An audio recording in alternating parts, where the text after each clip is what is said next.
In this week's African Agri Overview, we look at the latest movements in the Zambian soybean market and also take a look at where the poultry prices traded in Zambia. All in this week's episode, so make sure to stay tuned.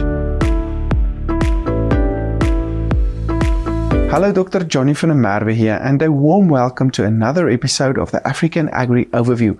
Thanks to the support of Fieldnet Pivot Watch, Comdi Grain Trading and Collateral Management International. Join the excitement around Fieldnet Pivot Watch. Experience unmatched monitoring of any pivot, anytime, anywhere, offering complete peace of mind on your farm. Fieldnet Pivot Watch is not only cost-effective, but also time-saving. Ready to transform your irrigation? Contact your nearest Zamatic dealer for a quote on Fieldnet Pivot Watch now. In the Zambian poultry market, we've seen day-old broiler prices increasing to 18 kwachas per head, while day-old layers increased sharply to 26 kwachas. The average layer cull price decreased to 85 kwachas, while live broilers increased sharply to 120 kwachas per head. The average egg price, however, decreased and traded on 71 kwachas per tray. Looking at the latest grain price movements in Lusaka over the past month or so, we saw the maize price decreasing to $320 per ton, while the wheat price increased slightly to $500 per ton. The latest soybean price decreased to $620 per ton, while soy meal prices also decreased slightly to $630 per ton. Collateral Management International, or CMI, operates across the continent to manage and control commodities financed by financial institutions. With over a decade of experience, CMI is known for top-tier storage standards and trusted staff.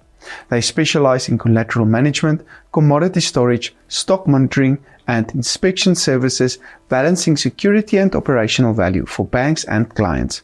CMI, your leading collateral manager in Africa. But with that said, let's jump straight into the latest news on the grain markets. Welcome all viewers. This week we look at the Zambia soy market, where soybean crop size estimates are down around 80% on last year.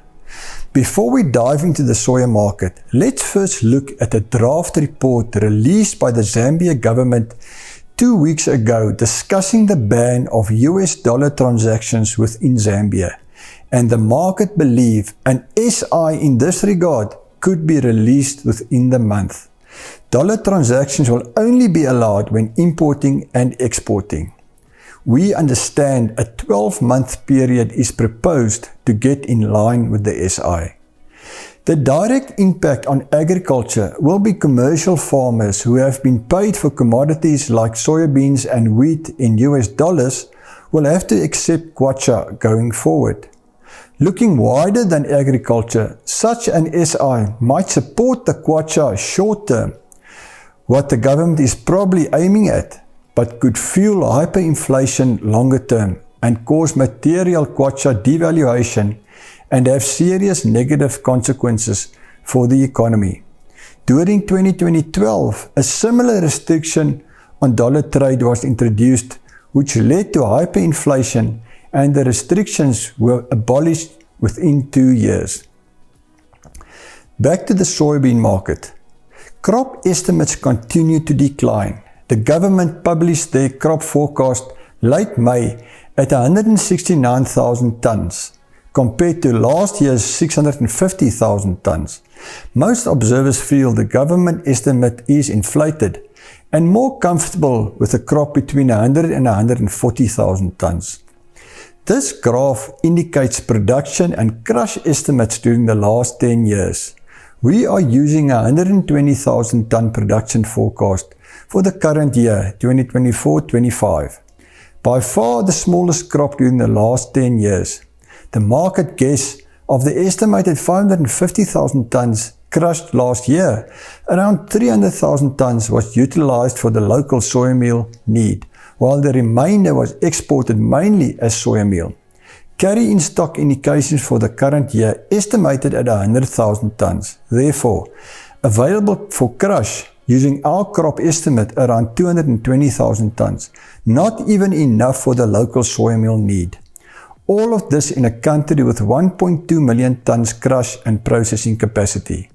Mozambique origin soybeans crossing informally into Zambia and Malawi attracted by lucrative prices, however, cannot see sufficient informal flows to satisfy the Zambia local soy meal need.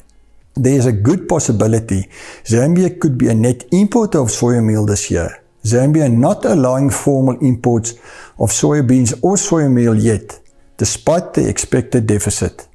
As mentioned in a previous podcast, low dam levels and load shedding could limit early irrigation soybean plantings for next season.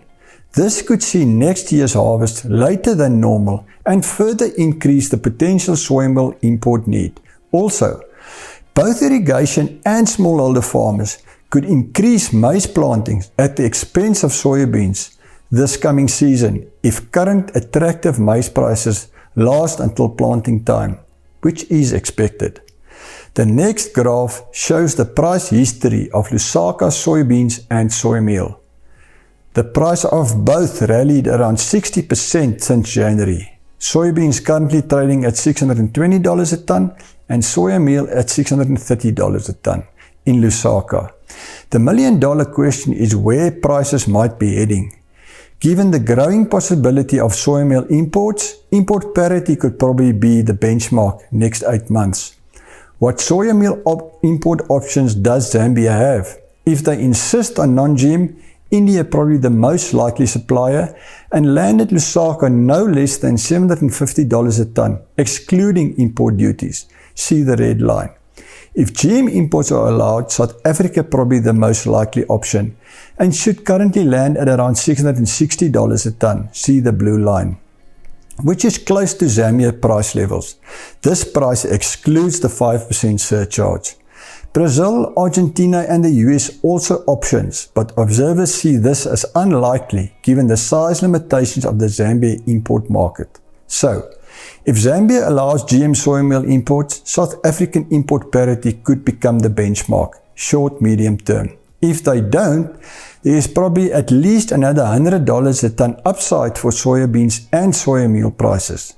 Take note, there are some observers who feel imports will not be necessary.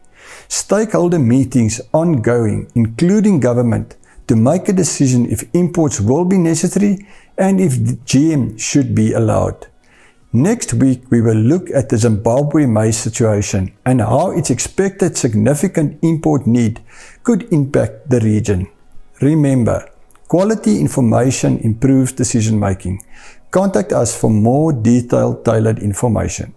Thank you, Jock. A huge shout out to our sponsors, Fieldnet Pivot Watch, Comdi Grain Trading and Collateral Management International for making these videos possible. Comdi is a seasoned grain trading expert in South Africa's dynamic marketplace with years of experience and a reputation for excellence. Comdi leads the way in connecting markets and facilitating grain trading across Africa and beyond. Comdi, your trusted partner in South African grain trading. I'm Dr. Johnny van der Merwe. Thank you for watching and remember to tune in next week for more on the African grain markets.